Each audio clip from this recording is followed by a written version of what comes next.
सूर्य के उदित होने के साथ ही पक्षियों के कलरव और कमलों के विकसित होने के बाद धरणी अर्थात धरती के उल्लसित होने का है यह समय विशेष, जिसे हम और आप जानते हैं सुप्रभात के नाम से। और इसी सुप्रभात की वेला में भारतीय संस्कृति और ज्ञान परंपरा को समर्पित कार्यक्रम विशेष सुप्रभातम को लेकर हूं मैं आप सभी दर्शकों के बीच उपस्थित नारायण दत्त मिश्र। स्वीकारें प्राभातिक अभिनंदन अभिवंदन के साथ सादर नमस्कार।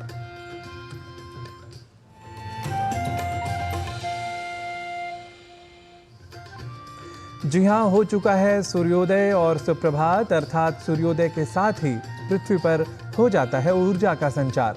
तो अब हम ऊर्जा के इसी संचार को सामयिक ज्ञान के संचार के साथ कर लेते हैं अनुप्राणित।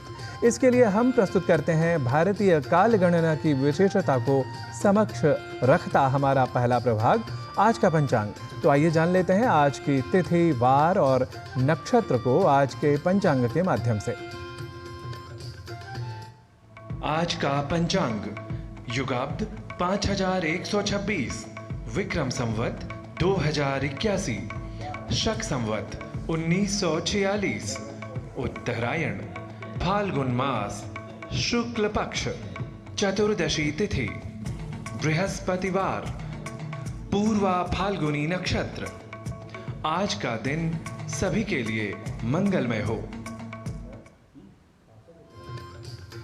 न शापो नाभिचरणम न वह्निर्न विषम तथा नास्त्राणि च न च शस्त्राणि यथा तीक्ष्णतमा क्षमा।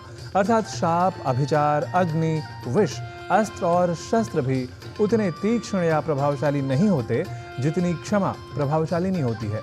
और क्षमा भी तब अधिक प्रभाव वाली होती है जब हम स्वयं सक्षम होते हैं। सक्षम बनने के लिए तो बुद्धि, बाहु आदि बलों की आवश्यकता होती है और हम बुद्धि बल बढ़ाने तथा उस ओर अभिप्रेरित करने के उद्देश्य के साथ प्रस्तुत करते हैं सुप्रभातम की दूसरी प्रस्तुति को, जिसे हम कहते हैं सुभाषित। तो आज क्या है वचन विशेष सुभाषित में, आइए यह जान लेते हैं।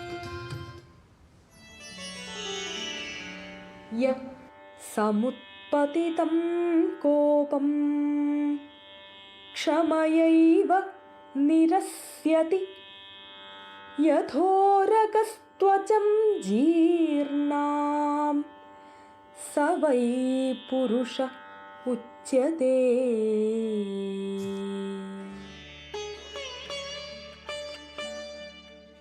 जो मनुष्य अपने उत्पन्न कोप का क्षमा द्वारा उसी प्रकार निराकरण कर देता है जैसे सर्प पुरानी कीचुली का त्याग कर देता है, वस्तुतः वह ही धैर्यशाली पुरुष कहलाता है।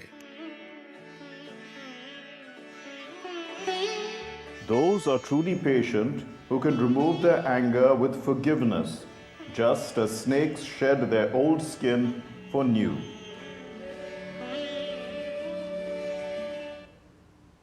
सुभाषित की इस प्रस्तुति के बाद अब क्रम है भारतीय ज्ञान परंपरा की प्रस्तुति का।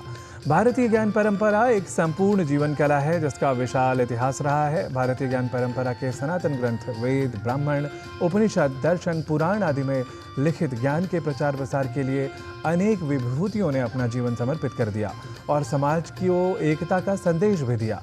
इन्हीं विभूतियों में अभूतपूर्व रहे हैं सनातन धर्म के पुनरुद्धारक आदिगुरु शंकराचार्य जी। देखते हैं जगत गुरु शंकराचार्य के प्रमुख सिद्धांत पर आधारित यह रिपोर्ट।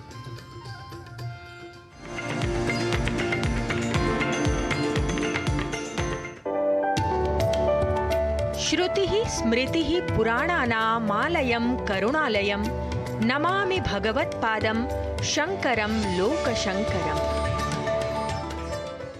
भारतीय सांस्कृतिक एकता के देवदूत भगवत्पाद आदि शंकराचार्य, अद्वैत दर्शन के प्रखर प्रवक्ता भगवत्पाद आदि शंकराचार्य, सनातन संस्कृति के पुनरुद्धारक जगत गुरु आचार्य शंकर। जगत गुरु आदि शंकराचार्य के एकात्म संदेश और उनके जीवन दर्शन से वैश्विक स्तर पर मानवता लाभान्वित हो, इसके लिए विशेष रूप से मध्य प्रदेश शासन के द्वारा अनेक कदम उठाए जा रहे हैं। मध्य प्रदेश शासन ने आचार्य शंकर के अद्वैत या दूसरे शब्दों में कहें तो एकात्म दर्शन को आम लोगों तक पहुंचाने के लिए उन्होंने आचार्य शंकर सांस्कृतिक एकता न्यास की स्थापना की है और उसके अंतर्गत आदि शंकराचार्य के जो जीवन है, जीवन के क्रियाकलाप हैं और उनका जो अद्वैत या एकात्म दर्शन है, तो इसको अपने देश से लेकर और वैश्विक स्तर तक पहुंचाने के लिए एक बहुत बड़ा प्रकल्प आरंभ। आचार्य शंकर सांस्कृतिक एकता न्यास के द्वारा राज्य में एकात्म धाम की स्थापना की गई है, जिसके अंतर्गत मुख्य रूप से 4 प्रकल्प संचालित किए जा रहे हैं। पहला है कि उनके 108 फीट की प्रतिमा स्थापित हो ओंकारेश्वर पर्वत पर ही, क्योंकि आदि शंकराचार्य जी का वो विद्या स्थान है। दूसरा है कि वहीं पर एक विश्व स्तरीय संग्रहालय है, वहाँ पे सारी सूचनाएं बहुत आकर्षक ढंग से प्रस्तुत की जाएगी। तीसरा जो है वो आदि शंकर इंटरनेशनल रिसर्च इंस्टीट्यूट, जिसमें कि जितने अपने सैद्धांतिक पक्ष हैं, जैसे अद्वैत दर्शन के आधार पर सामाजिक चिंतन क्या हो सकता है, सांस्कृतिक क्या हो सकता है, वैज्ञानिक क्या हो सकता है, जो बाकी जितने जीवन के पक्ष हैं उसका क्या हो सकता है, तो उसको एक ऑथेंटिक रिसर्च के रूप में हमें आगे बढ़ाना है।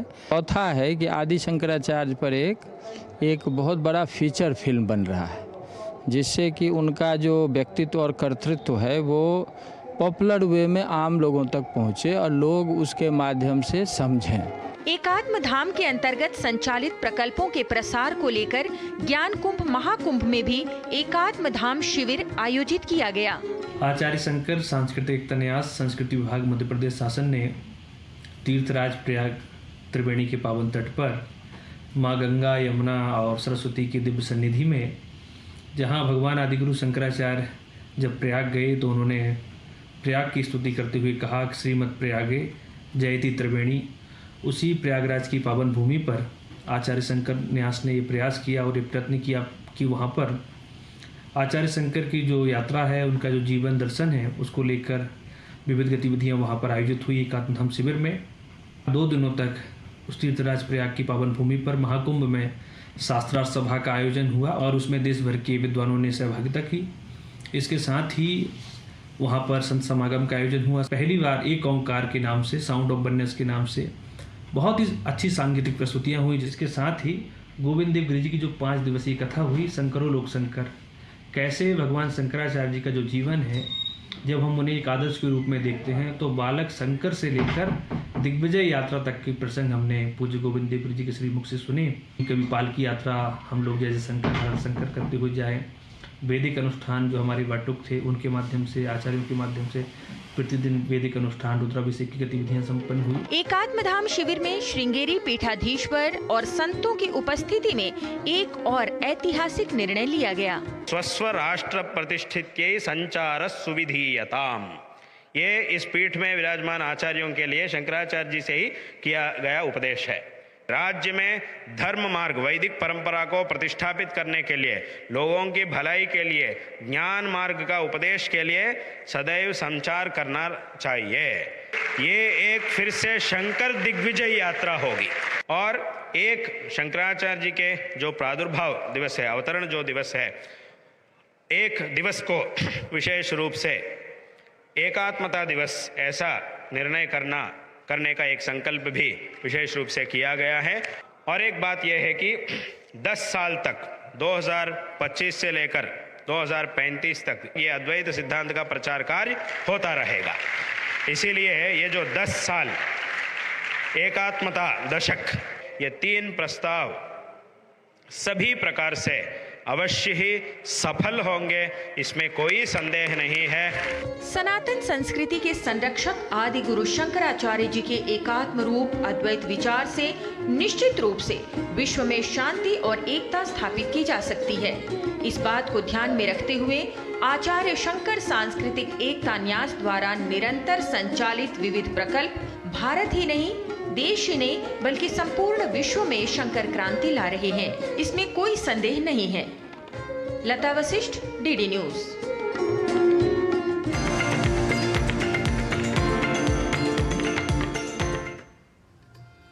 वस्तुतः स्वास्थ्य की सुरक्षा के साथ ही ज्ञान की बुभुक्षा या पिपासा सार्थक हो पाती है।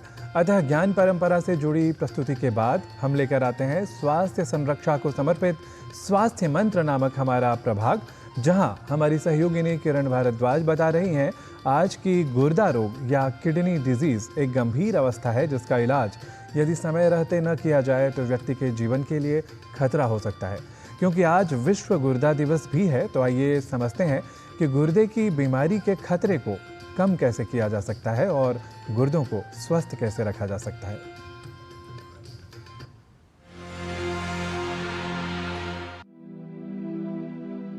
गुर्दा रोग एक बड़ी समस्या है जो काफी लोगों को प्रभावित करता है। गुर्दे पर प्रभाव होने पर धीरे धीरे उसका कार्य प्रभावित होता है और गुर्दे की कार्य करने की क्षमता कम होने लगती है। हर साल गुर्दा रोग के विषय में जागरूकता और जानकारी बढ़ाने के उद्देश्य से मार्च के दूसरे गुरुवार को मनाया जाता है विश्व गुर्दा दिवस। आज वर्ल्ड किडनी डे है। अब की बार थीम बहुत ही अच्छा, are your kidneys okay, detect kidney disease early and protect your kidney health, ये थीम है अब की बार। जैसे जो डायबिटीज़ है, जिनको ब्लड प्रेशर है या परिवार में किडनी की डिजीज़ है, वो किडनी के टेस्ट ज़रूर करवाएं। किडनी के टेस्ट बड़े सिंपल हैं, हर कहीं पे छोटे से छोटे हॉस्पिटल में अवेलेबल हैं, जैसे KFT का टेस्ट करवाना और यूरिन की जांच करवाना। किडनी हमारी एक और बॉडी का बहुत ही इंपॉर्टेंट ऑर्गन है, हमें इसका ख्याल रखना पड़ेगा। अगर हम इसका ख्याल रखेंगे तभी हमारी बॉडी का ख्याल रखेगी। तो हमें समय समय पर इसका जांच कराना चाहिए, विशेषज्ञ का परामर्श लेना चाहिए और कोई भी बीमारी को इग्नोर नहीं करना चाहिए। कई ऐसे कारक हैं जो गुर्दे को प्रभावित करते हैं और गुर्दा रोग का कारण बनते हैं। व्यक्ति के गुर्दे प्रभावित होने पर शुरुआती दौर में कुछ खास लक्षण नहीं आते, लेकिन धीरे धीरे समय के साथ रोग बढ़ता है और व्यक्ति में लक्षण नजर आने लगते हैं। जब बीमारी बढ़ जाती है उस टाइम पे सिम्टम आने शुरू हो जाते हैं, जैसे पैरों में सूजन आ जाना, ब्लड प्रेशर का कंट्रोल नहीं होना, या हमेशा भूख कम लगना है, या उल्टी आने का मन करना, या शरीर में सूजन आ जाना, या कंसंट्रेशन नहीं लगना, या खून नहीं बनना, ये मुख्य लक्षण है किडनी फेलियर के। अपने रक्तचाप को नियंत्रित रखें, खाने में नमक की मात्रा को सीमित रखें। आवश्यक है कि ये जानकारी हो कि अपने गुर्दों को स्वस्थ कैसे रखा जा सकता है। सबसे जरूरी है हम अपना ब्लड प्रेशर कंट्रोल रखें, ब्लड शुगर को कंट्रोल रखें, और over the counter pain killer drug है इनसे बचें। आप विदाउट डॉक्टर प्रिस्क्रिप्शन ना लें। जो डैश डाइट बोलते हैं, dietary advice to prevent blood pressure, dietary advice to prevent blood sugar, ये सबसे ज़रूरी है। रेगुलर खाना लीजिए, कम मात्रा में लीजिए, नमक की मात्रा एवरेज हो, और जो एनिमल डाइट है, एनिमल प्रोटीन डाइट है, वो कम मात्रा में लें। पानी का सेवन हमारा इतना होना चाहिए यूरिन का कलर पानी जैसा हो। जैसे जो वर्कर हैं या बहुत ही ज़्यादा गर्म दिन है तो उस दिन पानी का ज़्यादा सेवन कीजिए। सक्रिय और स्वस्थ जीवन शैली अपनाएं, जिससे गुर्दा रोग होने की संभावना कम हो और आपके गुर्दे ठीक रूप से कार्य करते रहें। किरण भारद्वाज, DD न्यूज।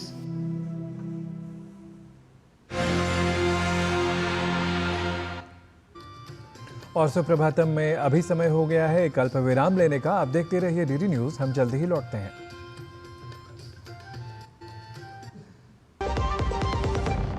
एक ऐसा तबका जो रिटायरमेंट के बारे में आज भी बिल्कुल नहीं सोचता, वो है औरतें। औरतें कमा के भी वल्नरेबल हैं। सो NPS एक इक्वालिटी ला रहा है, हम सब एक बराबर प्लेटफॉर्म पे हैं। अपने बेहतर कल को सुनिश्चित करने के लिए NPS जरूरी है। हमारा डेजर्ट आ गया पर हमारी चैंपियन नहीं आई अब तक। बिल भरने के पहले तो आएगी ना। सो गर्ल्स, क्या हो रहा है? बिल हो रहा है। चल अपना कार्ड दे। पिन दे। RBI कहता है अपना पिन, OTP, CVV या इंटरनेट बैंकिंग पासवर्ड किसी को ना दे। ऑनलाइन बैंकिंग सिर्फ अपने ही कंप्यूटर, मोबाइल और सिक्योर नेटवर्क से करें। हाँ, ये खाने की चैंपियनशिप थी क्या? RBI कहता है जानकार बनिए, सतर्क रहिए। सुप्रभातम में एक बार फिर से आप सभी का स्वागत है। सुप्रभातम में अब समय है योग की प्रस्तुति का, जहां हम योग के सैद्धांतिक पक्षों के अतिरिक्त प्रायोगिक स्वरूप को आप सभी के समक्ष प्रस्तुत करते हैं। और योग की प्रस्तुति में आज गुर्दों को स्वस्थ रखने में कितना योग है उपयोगी, यह हम जान लेते हैं। आज जानते हैं कुछ आसनास क्रॉनिक किडनी डिजीज़ मैनेज करने के लिए। पहला, मंडूकासन। आप नीलिंग पोस्चर में आ जाइए।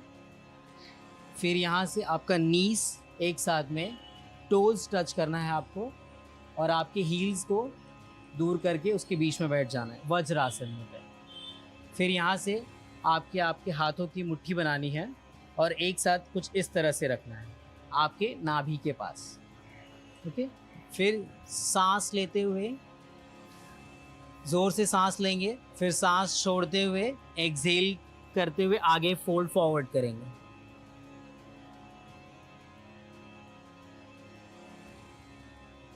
फिर धीरे से सांस लेते हुए ऊपर आ जाएंगे।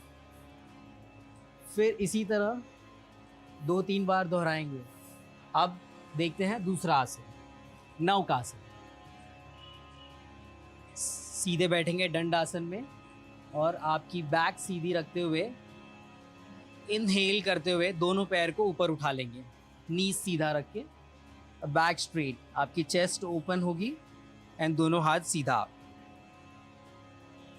आपके कोर को एंगेज करेंगे। इस स्थिति में कुछ देर होल्ड करेंगे और धीरे से रिलीज।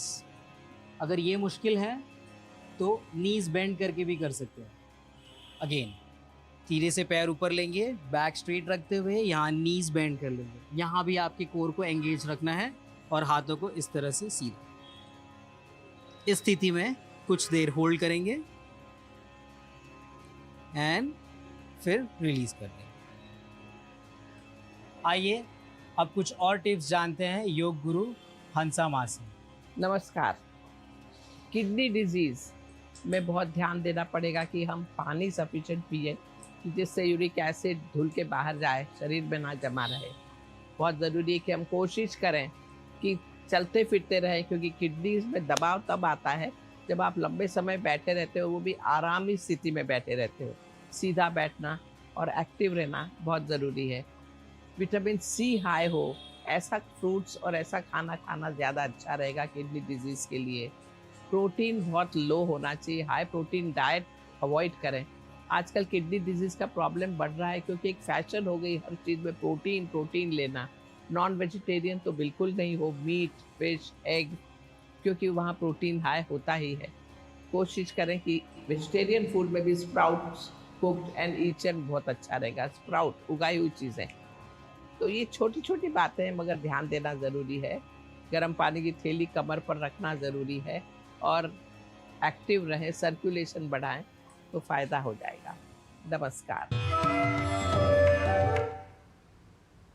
योग के प्रायोगिक ज्ञान के बाद अब समय है योग की मूल भाषा संस्कृत भाषा को जानने का। और हम सभी जानते ही हैं कि किसी भी भाषा को जानने, समझने और हृदयंगम करने के लिए आवश्यकता होती है उस भाषा के अभ्यास की।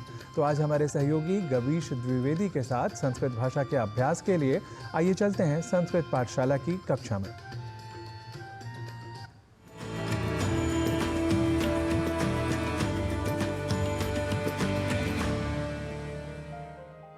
नमो नमः मित्राणि, एतस्यां संस्कृतकक्षायां भवतां सर्वेषां स्वागतम्।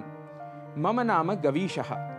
मित्राणि, संस्कृत पाठशाला में हम अब तक वर्तमान कालिक, प्रथम पुरुष, मध्यम पुरुष एवं उत्तम पुरुष के वाक्यों को तीनों वचनों में अर्थात एक वचन, द्विवचन व बहुवचन में बनाना सीख चुके हैं। पहले की कक्षाओं में जिस प्रकार हमने प्रथम पुरुष एवं मध्यम पुरुष के तीनों वचनों में वाक्यों का अभ्यास किया था, आइए उसी प्रकार आज वर्तमान कालिक उत्तम पुरुष के वाक्यों का तीनों वचनों में अभ्यास कर लेते हैं। वाक्य यदि हो मैं नमस्कार करता हूं, तो इसके लिए हमने सीखा था अहम नमामि।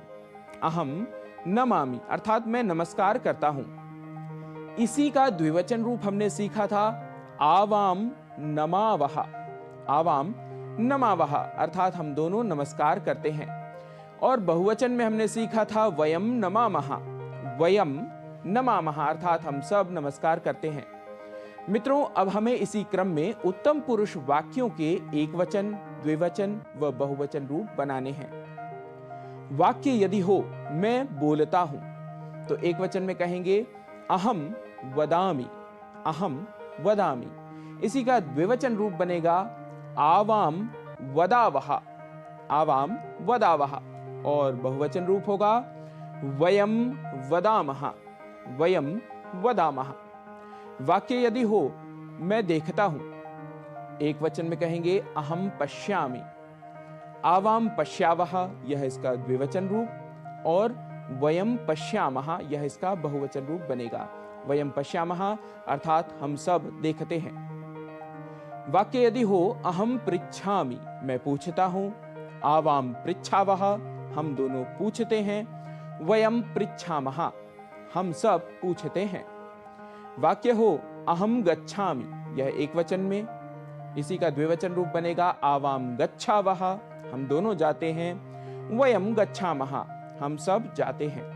वाक्य यदि है अहम धावामि, मैं दौड़ता हूं, इसका द्विवचन रूप बनेगा आवाम धावावः अर्थात हम दोनों दौड़ते हैं, और बहुवचन में वयम धावामः अर्थात हम सब दौड़ते हैं। अहम अटामि, मैं घूमता हूं, आवाम अटावः हम दोनों घूमते हैं, वयम अटामः हम सब घूमते हैं। इसी प्रकार अग्रिम वाक्य है अहम तिष्ठामि, मैं ठहरता हूं, आवाम तिष्ठावः हम दोनों ठहरते हैं, वयम तिष्ठामः हम सब ठहरते हैं, यह इसका बहुवचन रूप बना। इसी प्रकार अहम क्रीडामि एक वचन में, आवाम क्रीडावः द्विवचन में, और वयम क्रीडामः यह बहुवचन में वाक्य बनेगा। मित्रों ध्यान रखें, उत्तम पुरुष की क्रियाओं के कर्ता क्रमशः अहम, आवाम एवं वयम ही होंगे। मित्रों आज के लिए इतना ही। क्रियाओं का आप अभ्यास करें और कुछ और क्रियाओं के नए अभ्यास के साथ पुनः हम होंगे उपस्थित। तब तक के लिए नमो नमः, नमस्कारः, पुनः मिलामः।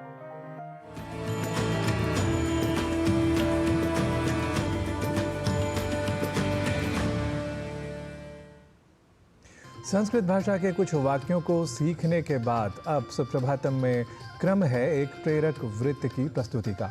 तो आइए आपको लेकर चलते हैं छत्तीसगढ़ के एक छोटे से गांव जो अब देश और दुनिया में अपनी अलग पहचान रखता है।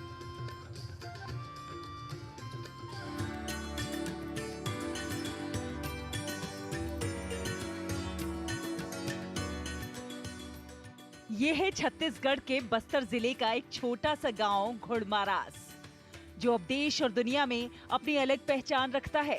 बस्तर जिले के कांगेर घाटी राष्ट्रीय उद्यान में स्थित घुड़मारास गांव को संयुक्त राष्ट्र विश्व पर्यटन संगठन द्वारा सर्वश्रेष्ठ पर्यटन गांव के उन्नयन कार्यक्रम के लिए चयनित हो जाने से ये आकर्षण का केंद्र बन गया है।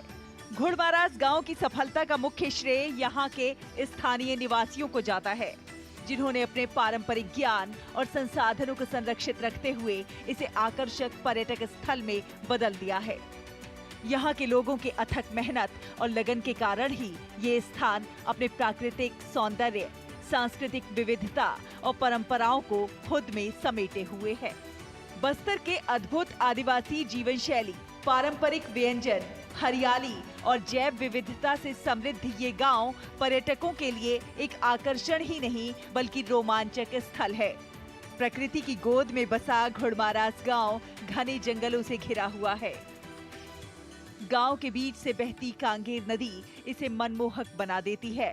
विश्व स्तर पर पर्यटन गांव के रूप में पहचान स्थापित होने से यहाँ पर्यटन भी बढ़ रहा है और लोगों की आय और रोजगार में भी इजाफा हो रहा है। यहाँ पे सर जो घुड़मारास में 2 एक्टिविटी चलाया जा रहा है और साथ में जो है ना नाइट स्टे जो है ना यहाँ पे सुविधा उपलब्ध है सर। हाँ, बोटिंग का सुरक्षा बोलने तो हम तो स्पेशल लाइफ जैकेट तो उनको दे ही रहे हैं, और इस मतलब पहले से क्या हम लोग गाइड कर लेते हैं कि मतलब क्या क्या मतलब सावधानी होनी चाहिए, वो हमने लिख भी दिया है। बस्तर के लोग अपनी मेहमान नवाजी के लिए जाने जाते हैं। ये देखिए किस प्रकार स्थानीय लोग अपने घरों को पर्यटकों के लिए उपलब्ध करवा रहे हैं। ठहरने की सुविधा उपलब्ध करवाने से उनके रोजगार में भी इजाफा हो रहा है और यहाँ के आतिथ्य की दूर दूर तक प्रशंसा भी हो रही है। पहले पर्यटक यहाँ बहुत आते थे भैया, लेकिन इनके रुकने की सुविधा नहीं होती थी। यहाँ आके फिर रिटर्न जगदलपुर जाके रुकना पड़ता था, क्योंकि बहुत सारे डेस्टिनेशन हैं यहाँ पर्यटकों को देखने के लिए, लेकिन पूरा नहीं कर पाने से रिटर्न जगदलपुर जाना पड़ता था। तो इसीलिए मैंने दुरुआ डेरा के नाम से एक होम स्टे बनाया हूँ और उसी का मैं संचालन कर रहा हूँ। हम लोग जैसे कि पर्यटक रिकमेंड हिसाब से अपन के लिए पर्यटन ये ट्रैकिंग भी कराते हैं, कैंपिंग भी कराते हैं, बर्ड वाचिंग भी कराते हैं, प्लस जैसे कि विलेज टूर भी करवाते हैं यहाँ, और उनको यहाँ की संस्कृति, कला संस्कृति को भी मतलब रूबरू कराने की कोशिश करते हैं। गांव के युवा पर्यटकों को आसपास के क्षेत्रों की सैर कराते हैं। स्थानीय शिल्पकला, हस्तशिल्प, देसी उत्पाद और स्थानीय व्यंजन पर्यटकों के अनुभवों को और ज्यादा खास बना देते हैं। गांव के युवाओं की इको पर्यटन विकास समिति कांगेर नदी में बैम्बू राफ्टिंग की सुविधाएं पर्यटकों को उपलब्ध करवाती है। इतना ही नहीं, ये पर्यटन समिति अपनी आय से गांव में पर्यटकों के लिए प्रतीक्षालय और शौचालय जैसी बुनियादी सुविधाएं विकसित कर रहे हैं। इसको चलाने के लिए सबसे पहले तो हम लोग अपना यूनिटी तैयार किया, जो कि ग्राम सभा के नाम से है ना। और ग्राम सभा के अंदर जो एक समिति बनी है, सामुदायिक वन संसाधन प्रबंधन समिति जो है, उसके माध्यम से जो हम लोग सारे गांव वाले मिलकर जो है ना इसको चला रहे हैं। बेस्ट टूरिज्म विलेज घुड़मारास की कहानी ये साबित करती है कि जब सामुदायिक भागीदारी और शासन का सहयोग मिलता है तो ग्रामीण क्षेत्रों में भी आर्थिक और सांस्कृतिक विकास संभव है। ये गांव अब बस्तर के अन्य गांवों के लिए प्रेरणा बन गया है। छत्तीसगढ़ से ब्यूरो रिपोर्ट, डीडी न्यूज।